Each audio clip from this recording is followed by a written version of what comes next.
begins in 3, 2, 1.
전국의 시청자 여러분, 그리고 해외 동포 여러분, 안녕하셨습니까? 지금부터 선한 목자 텔레비전 방송을 시작하겠습니다. 먼저 하나님께 기도드리겠습니다. 지혜를 얻은 자와 명철을 얻은 자는 복이 있나니 이는 지혜를 얻는 것이 은을 얻는 것보다 낫고 그 이익이 정금보다 나음이니라. 지혜는 진주보다 귀하니 너의 사모하는 모든 것으로 이에 비교할 수 없도다. 그 우편 손에는 장수가 있고 그 좌편 손에는 부귀가 있나니 그 길은 즐거운 길이요 그 첩경은 다 평강이니라. 지혜는 그 얻은 자에게 생명나무라. 지혜를 가진 자는 복되도다. 아멘. 아멘. 모든 사람이 한 사람도 멸망치 않고 다 회개에 이르기를 원하시며 하루를 천년같이 천년을 하루같이 길이 참고 기다리시는 사랑의 하나님 아버지, 오늘도 불러주신 사랑하는 선한 목자 텔레비전 시청자분들과의 만남을 허락하시고 생명의 말씀, 복음의 말씀을 듣게 하시니 감사합니다. 아멘. 주님 오실 날이 너무도 가까운 이때에 주님께서 불려주신 사랑하는 성도들 한 사람도 잃으신 영혼이 없이 모두가 다 영광 중에 오시는 주님을 영접할 수 있도록 축복하여 주시옵소서. 아멘. 믿사옵고 감사하오며 우리 주 예수님의 이름으로 기도하였습니다.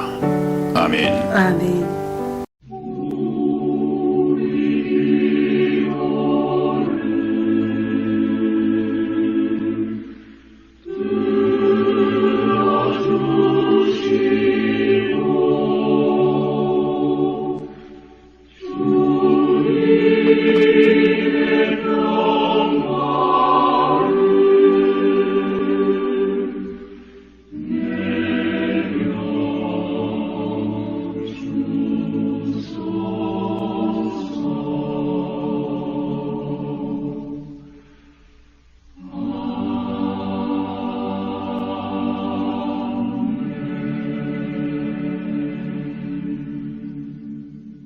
네, 여러분, 지금까지 저희는 하나님의 속성 5가지 중에서 2가지를 얘기했습니다. 하나님의 천지성과 전능성, 이것은 인간과 공유할 수 없는 것인데 바로 예수님께서는 하나님의 이 천지성, 전능성을 그대로 소유하고 계셨다. 그러므로 우리와 똑같은 인간의 모양으로 오셨지만은 이분은 인간일 뿐만 아니라 완전하신 하나님이셨다 하는 것을 믿는 것이 이 공부하는 학습 목표입니다. 오늘은 또 3번째 하나님의 속성 가운데에서 편재성에 대해서 말씀을 나누고자 합니다. 이 편재성이라고 하는 것은 다른 말로 바꾸면 무소부재성이죠. 무소부재성이라고 하는 것은 계시지 않는 곳이 없다. 하나님이 지어 만드신 이 우주 공간에도 계시지 않는 곳이 없다. 그것은 인간은 그럴 수 없는 것 아니에요. 하나님만이 그러실 수 있습니다. 이 무소부재성에 대해서 우리가 성경 말씀을 한번 보겠습니다. 시편 139편 7절에서 10절까지 말씀을 저와 이승희 집사가 교독하겠습니다. 7절 말씀 제가 읽겠습니다. 내가 주의 신을 떠나 어디로 가며 주의 앞에서 어디로 피하리이까? 내가 하늘에 올라갈지라도 거기 계시며 음부에 내 자리를 펼지라도 거기 계시니이다. 내가 새벽 날개를 치며 바다 끝에 가서 거할지라도 곧 거기서도 주의 손이 나를 인도하시며 주의 오른손이 나를 붙드시리이다. 아멘. 아멘. 그것이 바로 무소부재성입니다. 여러분, 내가 주의 신을 떠나 성령을 떠나 어디로 가며 주의 앞에서 어디로 피할 수 있겠습니까? 내가 하늘에 올라갈지라도 거기 계시고 음부에 내 자리를 펼지라도 거기 계시니이다.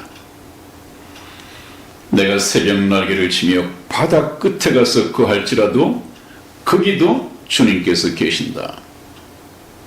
이 말씀을 들을 때 여러분들은 좀 두려움이 생깁니까? 아주 평안한 마음이 더해지십니까? 도저히 주님을 피해서 내가 숨을 곳이 없구나. 이 세상에서는 이 범죄한 사람들이 경찰로부터 멀리 떠나고 또 국내에 숨어 있기가 힘들면 중범죄를 지었다면 해외로 피할 수가 있겠죠. 오늘날에는 해외로 도피한다고 해서 국제 간에 이 인터폴이라고 하는 것이 있는 모양입니다. 그래서 범죄자를 잡아서 인도하는 그런 국제 그 법규가 생긴 모양인데, 이 지구상에서는 그래도 요행히 범죄자가 또 피해서 숨어 있을 곳이 있겠죠. 그러나 하나님 앞에서는 불가능합니다. 어디에도 하나님이 계시지 않는 곳이 없으니까요. 그러면 하나님 앞에 죄를 범한 범죄자는 어떻게 해야겠습니까? 피해서 숨을 곳이 없는데 어떻게 해야겠습니까? 하나님과 정면 대결을 벌여야죠. 하나님과 정면 대결을 벌인다고 하는 것은 무엇이겠습니까? 자기가 지은 모든 죄를 다 들고 나와서 하나님 앞에서 항복하는 것입니다. 제가 이렇게 죽을 죄, 지옥 갈 죄, 영원히 불못에서 살아가야 할, 세세토록 고통받으면서 살아가야 할 이 많은 죄를 지었는데 주님, 어떻게 했으면 좋겠습니까? 좀 용서해 주십시오. 이 죄를 사하여 주십시오. 이렇게 하는 길밖에 없습니다.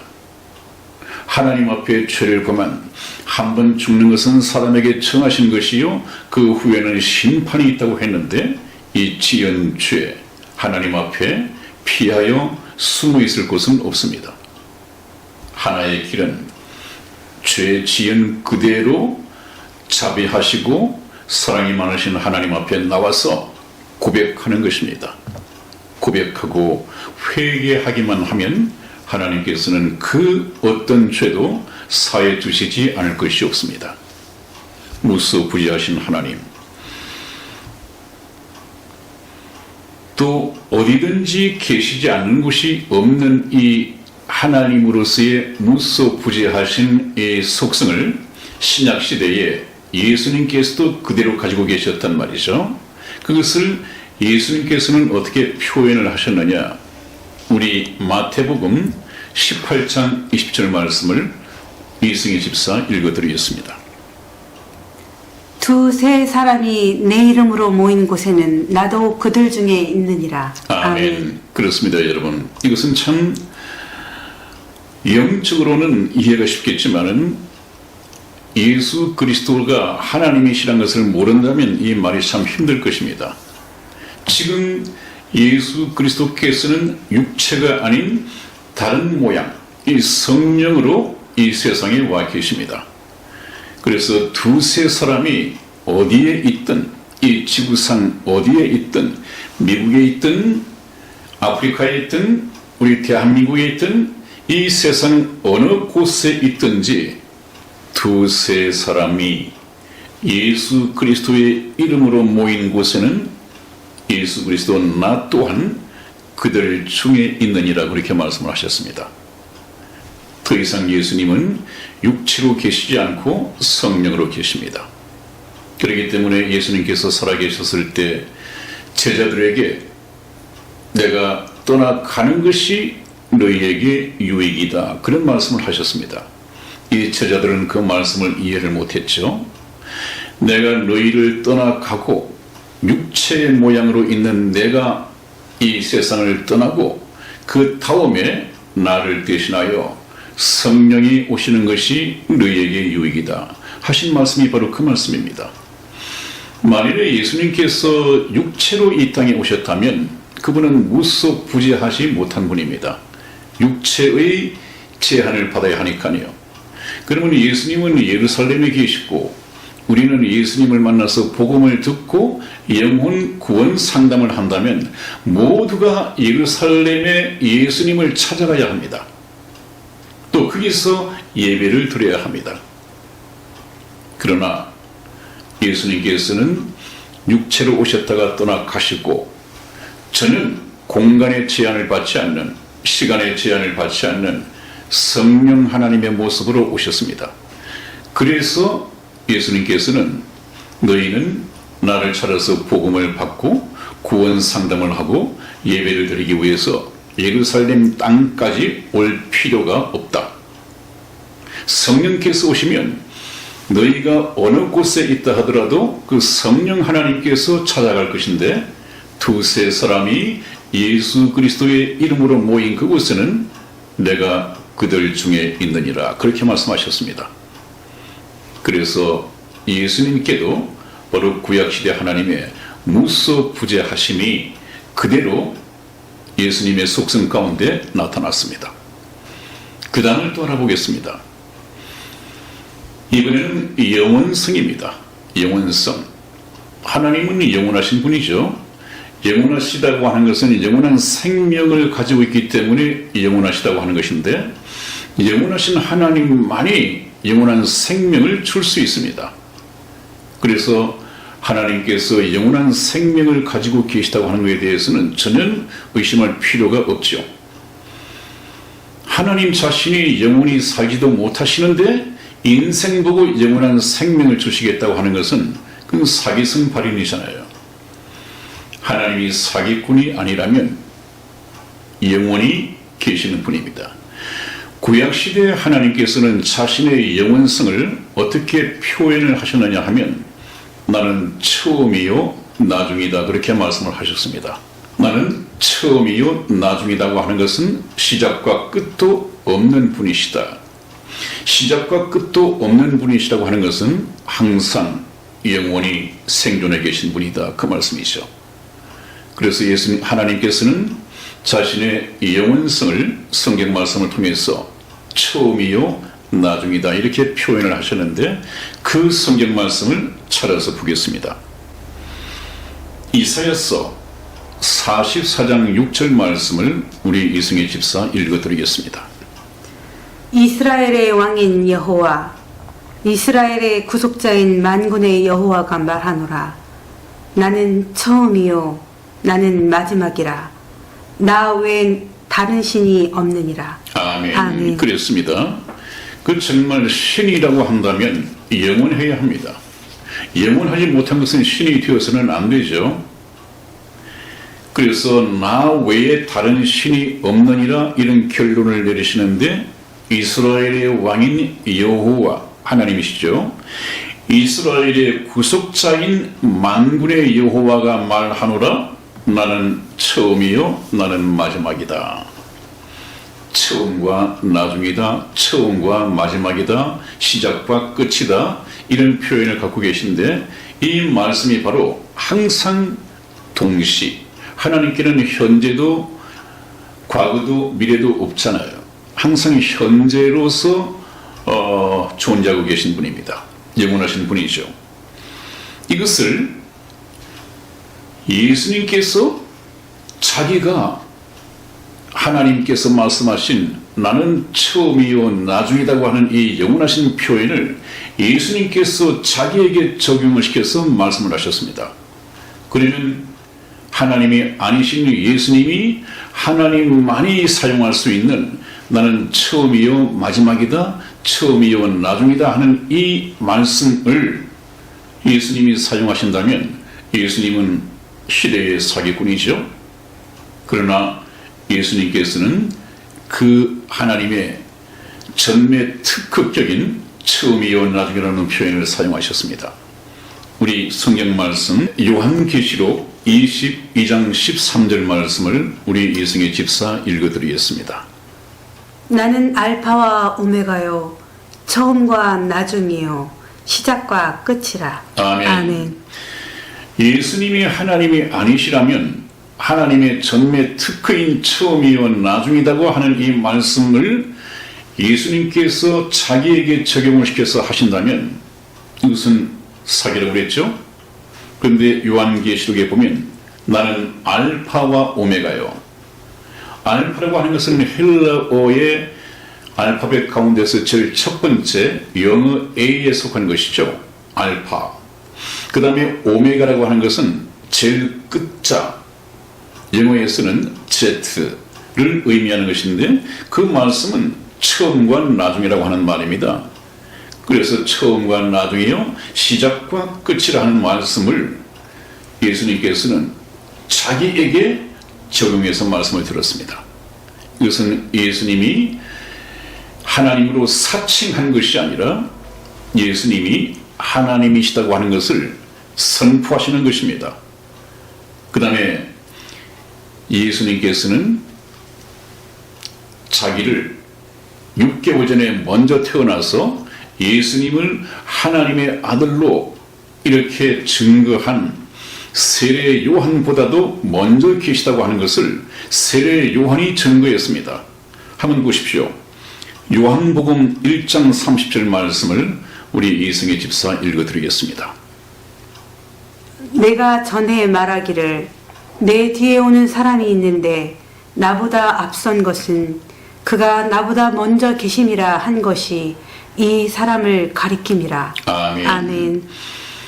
당시에서는 참 성령이 오시기 전에 구원받은 성도들이 하나님의 말씀을 이해하기 위해서는 시간과 공간을 뛰어넘는 하나님의 영을 가져야만이 이해가 가능한데 지금 이때는 상당히 힘들었을 것입니다. 이것이 무슨 말인지. 세례 요한이 말하기를 내가 전에 말하지 않았느냐? 내 뒤에 오는 사람이 있는데 나보다 6개월 후에 오는 사람이 있는데 그가 나보다 앞선 것은 먼저 계신 것은 그가 나보다 먼저 계신 것이다 한 것이 이 사람을 가리킨 것이다. 여러분 세례 요한이 그렇게 말을 했습니다. 세례 요한은 예수님을 이 세상에 하나님의 아들로 증거하기 위해서 6개월 먼저 태어났고 6개월 먼저 공생애를 시작한 사람입니다. 예수님은 6개월 후에 태어나셨고 6개월 후에 공생애를 시작하신 분입니다. 그런데 세례 요한이 이 말을 한단 말이죠. 내 뒤에 오는 이가 있는데 그가 나보다 앞선 것은 나보다 먼저 계심이라. 6개월 먼저 태어난 세례 요한이 6개월 후에 태어난 예수님을 보고 나보다 먼저 계셨다. 이것이 이해가 되십니까? 이것은 시간 공간 속에 이것은 시간과 공간 속에 묶여 있는 인간으로서는 도저히 이해가 불가능합니다. 그래서 우리가 성령을 받고 나면 성령은 하나님의 영이기 때문에 시간과 공간을 초월하죠.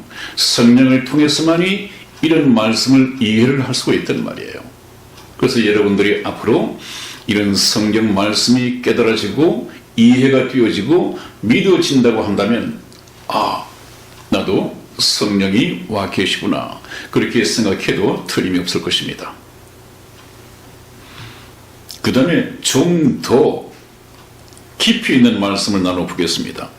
세례 요한은 예수님보다도 6개월 먼저 태어난 사람이라 할지라도 이제는 6개월이 먼저가 아니라 예수님보다도 2000년 전에 태어나서 이스라엘의 근본 조상이 되었던 아브라함보다도 예수님이 먼저 계셨다 하는 이런 사실이 예수님을 통해서 증거가 되어지고 그 말씀을 도저히 이해를 할 수 없는 유대인들은 내가 가난한 목수의 아들인 내가 우리의 근본 조상을 모독하느냐 이렇게 해서 예수님을 또 항의하고 돌로 치려 하고 이런 적이 있었습니다. 도저히 이해가 안 되거든요. 그 성경 말씀 한번 보겠습니다. 요한복음 8장 56절에서 59절까지 말씀을 저와 우리 이승희 집사가 교독해 드리겠습니다. 56절 말씀 제가 읽겠습니다. 너희 조상 아브라함은 나의 때 볼 것을 즐거워하다가 보고 기뻐하였느니라. 유대인이 가로되 내가 아직 50도 못 되었는데 아브라함을 보았느냐. 예수께서 가라사대 진실로 진실로 너희에게 이르노니 아브라함이 나기 전부터 내가 있느니라 하시니. 저희가 돌을 들어 치려 하거늘 예수께서 숨어 성전에서 나가시니라. 아멘. 여러분 그렇습니다. 이 성령을 받기 전에는 도저히 이해를 할 수가 없습니다. 그래서 오늘날 뭐라고 합니까? 예수님은 석가모니의 제자이다.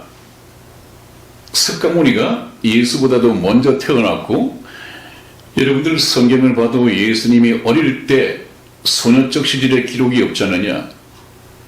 그때 예수님께서는 바로 동방에 와서 석가모니의 가르침을 받고 가서 그것을 응용을 해서 기독교를 만들었다. 이것이 인간의 한계입니다, 여러분. 성령을 받지 못한 사람은 그렇게 해석할 수밖에 없습니다. 그러나 성령을 통해서 시 공간을 초월한 거듭난 성도들은 그 말씀 이해할 수 없습니다. 예수님이 2000년 전에 200년이 아니라 2000년 전에 이스라엘의 근본 조상이었던 아브라함보다도 먼저 났다고 하는 것을 말씀하십니다. 그랬더니 유대인들이 그러죠. 네가 아직 50도 못 되었는데 2000년 전에 살았던 우리 근본 조상 아브라함을 보았느냐? 그럴 수밖에 없습니다. 그랬더니 예수님께서 정말 돌맞을 말씀을 하시죠. 그것도 진실로 진실로 너희에게 이르노니 아브라함이 이 세상에 태어나기 전부터 내가 예수 그리스도인 내가 있느니라 하시니. 이 유대인들이 얼마나 참 모독감을 느꼈습니까? 근본 조상에 대한 모독감을 느꼈습니까? 그래서 저희가 돌을 들어 치려 하거늘 예수께서 숨어 성전에서 나가시니라. 그렇게 기록이 되어 있습니다. 여러분, 예수님은 아브라함보다도 먼저 계시고 말고요. 그러면 예수님은 아브라함보다도 먼저 계셨다고 한다면 근본적으로 언제부터 계셨느냐? 이것을 알아야겠죠. 그리고 성경 말씀 잠언 8장 22절에서 26절까지 말씀을 교독해 드리겠습니다. 22절 말씀 제가 읽겠습니다. 여호와께서 그 조화의 시작 곧 태초에 일하시기 전에 나를 가지셨으며 만세 전부터 상고부터 땅이 생기기 전부터 내가 세움을 입었나니. 아직 바다가 생기지 아니하였고 큰 샘들이 있기 전에 내가 이미 났으며 산이 세우심을 입기 전에 언덕이 생기기 전에 내가 이미 났으니. 하나님이 아직 땅도 들도 세상 진토의 근원도 짓지 아니하셨을 때라. 아멘. 그렇게 되어 있습니다, 여러분. 그러면 예수님은 6개월 전에 이 세상에 태어났던 세례 요한보다도 2000년 전에 태어났던 이스라엘의 근본조상 아브라함보다도 스가모니보다도 훨씬 더 먼저 창세 전부터 계셨다. 그분은 영원하신 하나님이십니다. 이제 영원성을 그렇게 말씀을 드리고 그 다음에 또 하나의 신성이 남아있죠. 불변성에 대해서 말씀을 드리겠습니다. 불변성. 불변성이라고 하는 것은 변하지 않는다는 것이죠. 하나님께서는 전혀 변치 않는 분이십니다. 우리 구약 성경 시건치 않으신다는 말씀이 있는데 민수기 23장 19절 말씀을 찾아서 읽어드리겠습니다. 하나님은 인생이 아니시니 시건치 않으시고 인자가 아니시니 후회가 없으시도다. 어찌 그 말씀하신 바를 행치 않으시며 하신 말씀을 실행치 않으시랴. 아멘. 아멘. 그렇습니다, 여러분. 하나님의 불변성이라고 하는 것은 하나님께서 하신 이 약속의 말씀은 조금도 변하지 않을 것이다. 이런 사람은 천국에서 영원 복락을 누리며 살게 하겠다고 약속을 해 놓으시고 예수님을 믿기만 하면 천국 백성이 되게 하겠다고 말씀을 해 놓으시고 하나님께서 말씀을 바꾸신다고 한다면 이것은 하나님을 믿을 수 없게 되죠. 어떤 존재를 믿는다고 하는 것은 반드시 신뢰할 수 있어야 되고 신뢰하기 위해서는 말을 바꾸지 않아야 합니다. 오늘 이 말하고 내일 저 말하고 그건 도저히 믿을 수가 없습니다. 우리가 믿기 위해서는 변하지 않아야죠. 그래서 하나님께서 뭐라고 말씀하셨습니까? 인생들은 말을 바꾸는 것을 식은 죽 먹듯이 하지만 하나님은 인생이 아니시니 시건치 아니하시고 하신 말씀을 바꾸지 않는단 말이죠. 변경시키지 않는단 말이죠. 인자가 아니시니 사람의 아들이 아니시니 후회가 없으시도다. 어찌 하나님께서 그 말씀하신 바를 그대로 행치 않으시며 하신 말씀을 실행에 옮기지 아니하시겠느냐. 이런 부분에서 인생과는 전혀 다릅니다. 우리나라에 김대중 대통령이 있었습니다. 얼마나 거짓말을 했습니까? 얼마나 말을 바꿨습니까? 그가 한 말이 우리 정부가 북한에 돈으로 지원을 해주더라도 전혀 여러분들은 걱정할 필요가 없습니다. 같은 동족이니까 좀 도움이 되라고 주는 것입니다.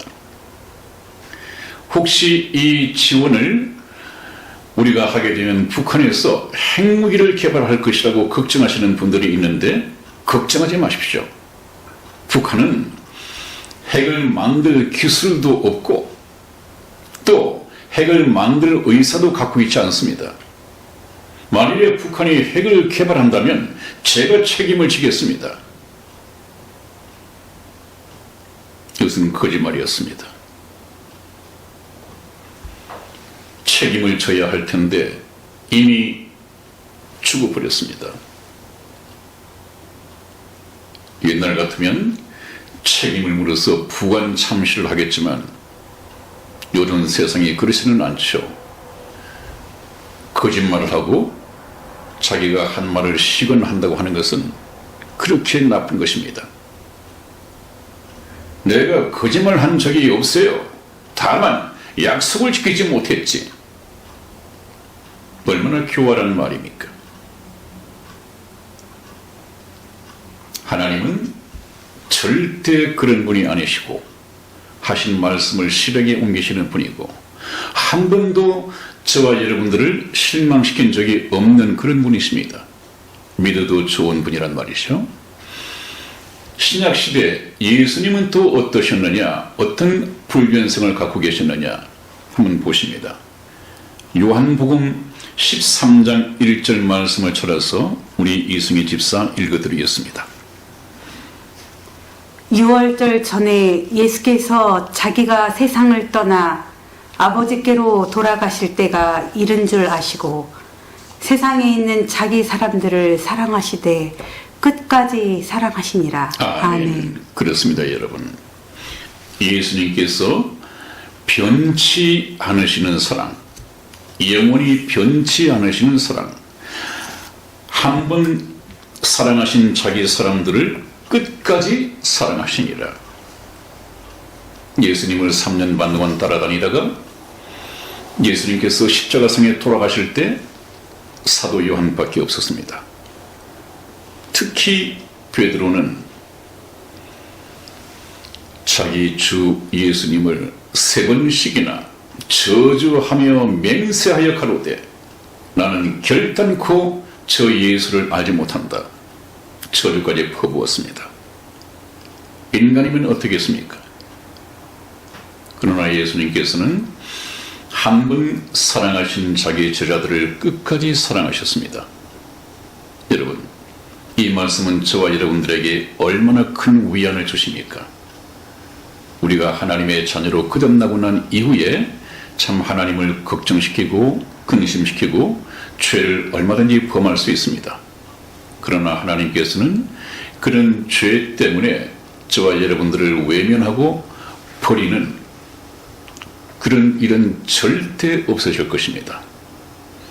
한 번 사랑하신 제자를 끝까지 사랑하셨습니다. 자, 여러분, 이렇게 해서 예수 그리스도께서 왜 하나님이신가?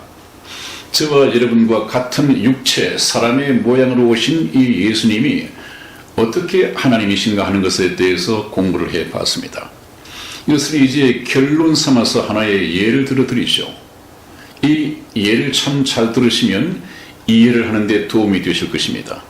그 예는 바로 사람이 개미가 된 이 예화를 가지고 말씀을 드리겠습니다. 잘 들으십시오.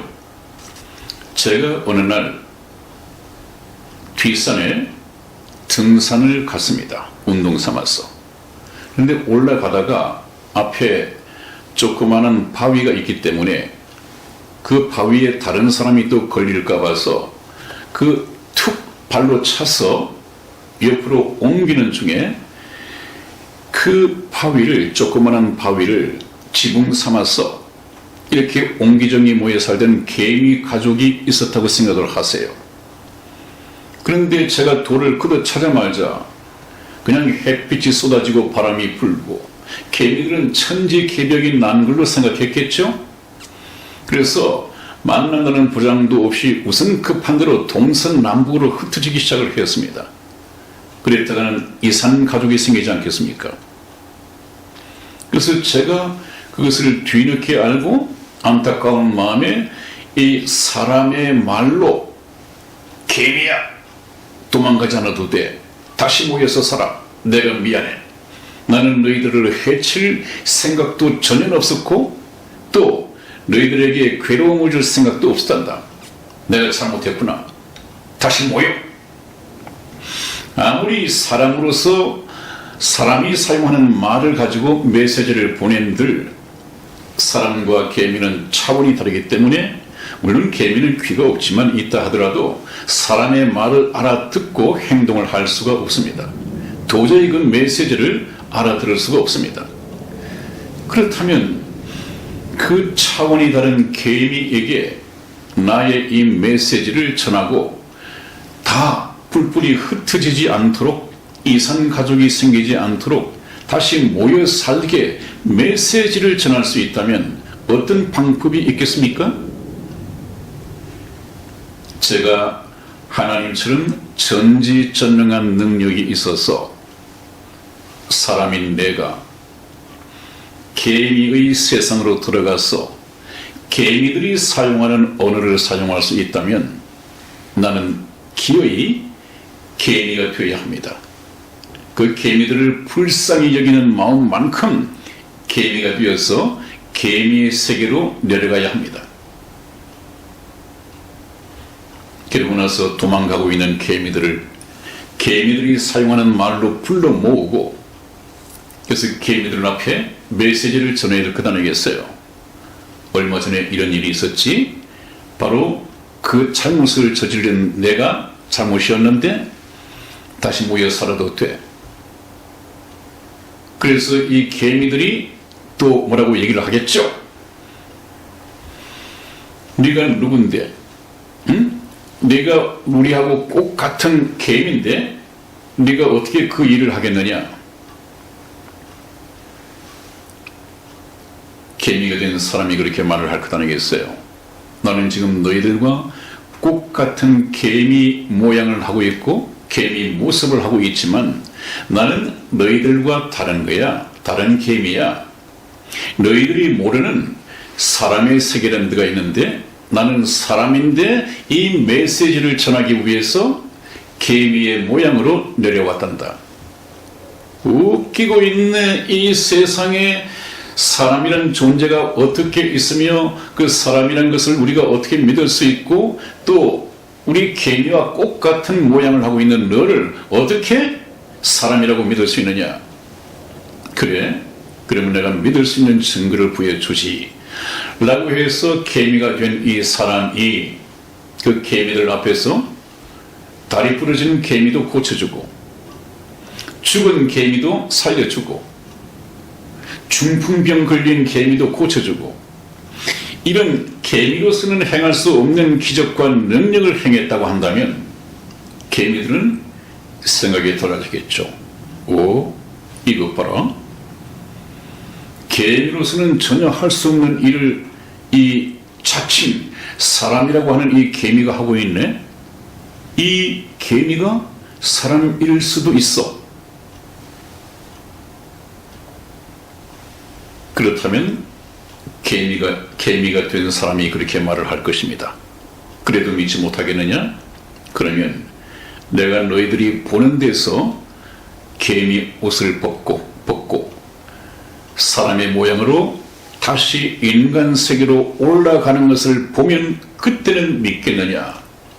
그렇게 얘기를 하고 개미들이 지켜보는 데서 짠 개미의 모양을 벗어버리고 사람의 모양으로 개미의 세계를 떠나 올라간다면 개미들은 뒤늦게 참 별난 일이 다 있다. 그러면 우리 말고 우리가 사는 이 세상이 전부라고 생각했는데 우리가 사는 세상 말고 그 사람들이 사는 세상이 있는가 보다. 이렇게 생각하고 눈을 뜨게 될 것 아니에요. 다른 세계에 대해서. 예수님도 마찬가지입니다. 예수님께서도 하나님이신데 이 낮고 빛이 난 인간 세상에 사람의 모양으로 오셨습니다. 사람의 모양으로 오셔서 너희들은 죄인이다. 오늘이라도 죽으면 지옥 갈 수밖에 없는 죄인이다. 그래서 너희들을 구원하기 위해서 왔다. 너희들은 예수를 믿고 구원받고 천국을 가야 해. 이 생명의 말씀, 이 메시지를 전하기 위해서 사람이 귀함이 된 것처럼 하나님께서 인간의 육신으로 이 세상에 오셨단 말이에요. 그 성경 말씀이 기록이 되어 있지 않습니까? 우선 사람의 모양으로 나타나신 하나님, 우리 신약 성경 빌립보서 2장 6절에서 8절까지 말씀을 교독해 드리겠습니다. 제가 먼저 읽겠습니다. 6절 말씀, 그는 근본 하나님의 본체시나 하나님과 동등됨을 취할 것으로 여기지 아니하시고 오히려 자기를 비어 종의 형체를 가져 사람들과 같이 되었고 사람의 모양으로 나타나셨음에 자기를 낮추시고 죽기까지 복종하셨으니 곧 십자가에 죽으심이라. 여기 보면 하나님이 자기를 비어 하나님의 모습을 버리고 종의 형체, 인간의 형체죠. 사람들과 같이 되었고 사람의 모양으로 나타나셨다고 되어 있습니다. 그분은 사람의 모양으로 이 땅에 오셨던 하나님이셨습니다. 그 다음에 이제 다시 하나님의 모양으로 승천하실 것을 말씀을 하셨습니다. 요한복음 6장 61절 62절 말씀 우리 이승희 집사 읽어드리겠습니다. 예수께서 스스로 제자들이 이 말씀에 대하여 수군거리는 줄 아시고 가라사대 이 말이 너희에게 걸림이 되느냐? 그러면 너희가 인자의 이전 있던 곳으로 올라가는 것을 볼 것 같으면 어찌하려느냐? 아멘. 아멘. 마찬가지입니다. 예수님께서 이 세상에 오셔서 하나님 나라에 대해서 얘기를 하고 본인이 하나님의 아들이라고 이렇게 말하니까 수군거렸습니다. 제자들이 이 말씀에 대해서 수군거렸습니다. 그랬더니 예수님께서 그것을 아시고 이 말이 너희에게 걸림이 되느냐? 그러면 너희가 이 예수 그리스도 인자가 이전에 있던 곳으로 올라가는 것을 볼 것 같으면 내 말을 믿겠느냐? 승천하는 것을 너희가 보면 믿겠느냐?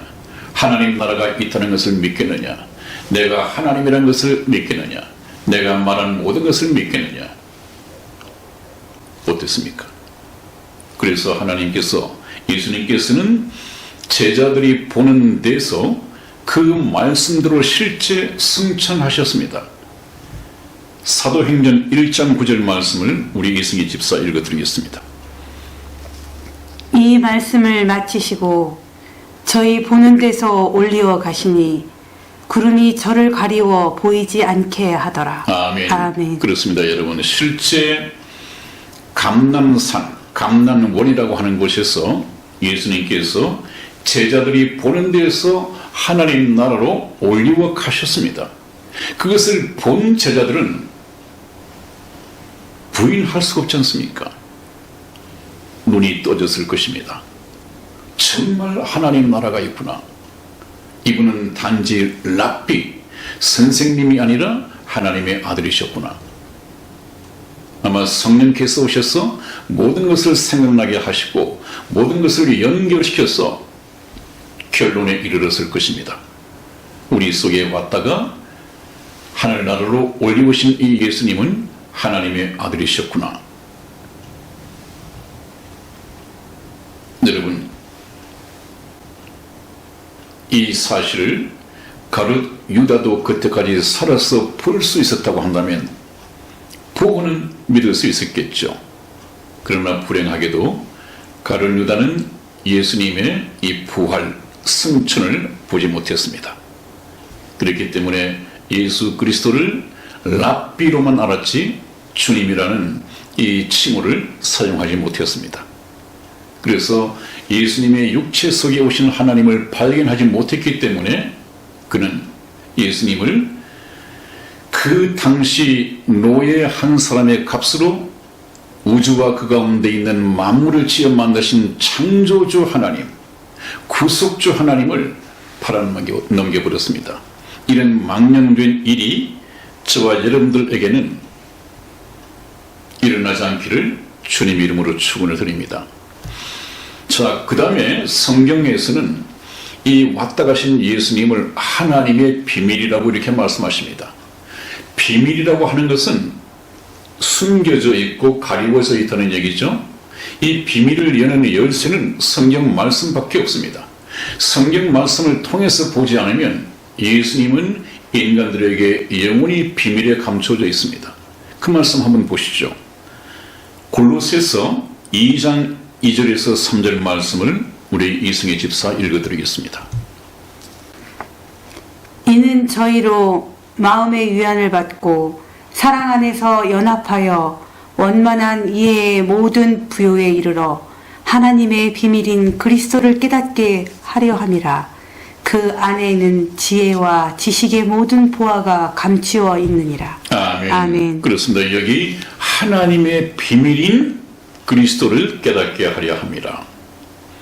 그분 안에는 하나님의 지혜와 지식의 모든 보화가 숨겨져 있다.